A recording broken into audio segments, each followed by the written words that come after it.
Mes chers amis, ravi de vous retrouver sur cette chaîne, sous un soleil printanier comme vous pouvez le constater.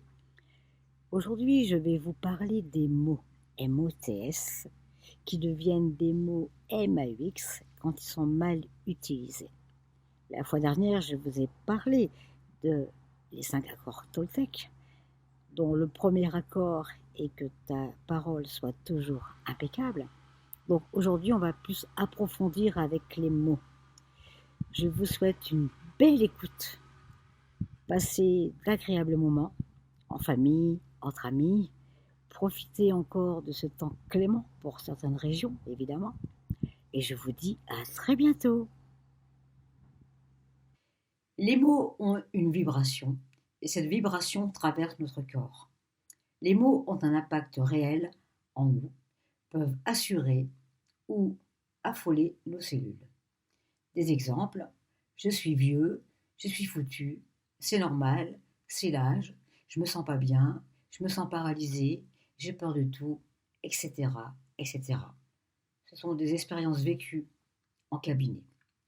Enlever la peur, la culpabilité, ne pas donner le pouvoir à l'autre, compagnon, ami, médecin, être le seul responsable et d'assumer ses erreurs en les construisant positivement pour se trouver un autre chemin. Pour bien communiquer, nous avons besoin des mots, de comprendre leur sens, leur importance et leur valeur. Les mots ont un pouvoir beaucoup plus profond que les gens ne le pensent en général. Les mots que nous utilisons sont le reflet de notre petite voix intérieure. Ils nous dévoilent, nous représentent et disent aussi beaucoup de nous. Il serait temps que tout le monde prenne conscience du pouvoir de la parole et des mots. Nous pouvons changer un parcours de vie grâce à des mots. Nous possédons tous ce pouvoir en nous. Ce n'est aucunement une question d'études ou de diplôme. Nous devons toutes et tous tenir compte de la manière dont nous parlons et des mots que nous utilisons. Certains mots peuvent attirer la violence ou l'agressivité, comme d'autres peuvent attirer la paix ou l'amour.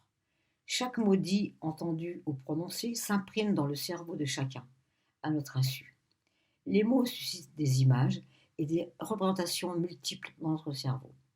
Chaque mot a un impact positif ou négatif sur les gens. Chaque mot ne résonne pas de la même manière en chacun de nous. Chaque mot a le pouvoir de créer des émotions différentes en nous.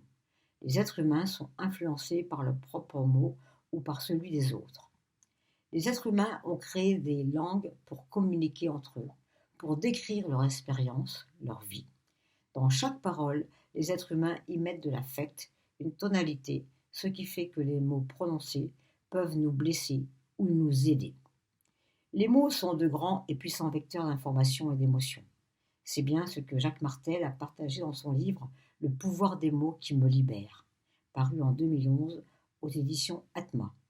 Il explique ce pouvoir des mots, c'est une façon simple de se sentir mieux dans sa peau et d'être plus affirmatif, en harmonie avec soi-même et avec les autres. Ce livre vous donnera aussi le secret qui vous permettra de choisir les bons mots pour parvenir à être bien avec vous-même. Personne n'est réellement ce qu'elle dit, car ce que nous disons donne aux autres l'occasion de nous juger à travers nos mots. Ce qui peut bloquer une communication avec les autres ou avec soi-même. D'ailleurs, à force d'être jugés, nous finissons par avoir peur de parler en public, d'exprimer notre opinion ou simplement d'avoir une opinion afin de ne pas être jugés. Quelques exemples.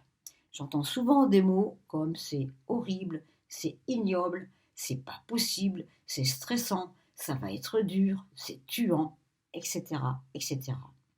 Imaginez votre corps, ce qu'il ressent à l'écoute de ces mots. Il vous traduira ce qu'il ressent par des douleurs, des situations embarrassantes, et vous en êtes responsable. Et si vous remplaciez tout cela par c'est magnifique, c'est splendide, c'est super, c'est sensationnel, c'est sublime, c'est subtil, et vous verrez la différence. Maintenant, nous allons parler du verbe être et avoir. Signification du verbe être. Essence, existence, créature, individu, personnalité, âme, exister, subsister, vivre, vie et humain.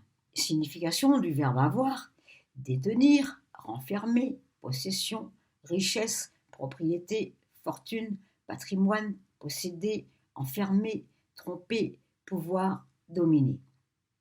Donc quand vous dites « je suis malade »,« je suis vieux »,« je suis grosse »,« je suis moche »,« je suis incompétente », à votre avis, que va traduire votre corps? Ce que vous dites. Et si vous remplaciez par « je suis la santé »,« je suis amour »,« je suis la paix »,« je suis la lumière »,« je suis la guérison », je vous laisse expérimenter. Une petite histoire pour en finir avec être et avoir. Histoire de deux frères, être et avoir. Être voulait avoir et avoir voulait être, mais chacun avait ses raisons différentes. Avoir voulait tout posséder et être possédait une richesse intérieure. Entre verbes, ils conjuguèrent leur effort. Le verbe avoir a besoin d'être, parce que être, c'est exister, et le verbe être a besoin d'avoir pour enrichir ses bons côtés. Nos deux frères inséparables ont pu être et avoir été.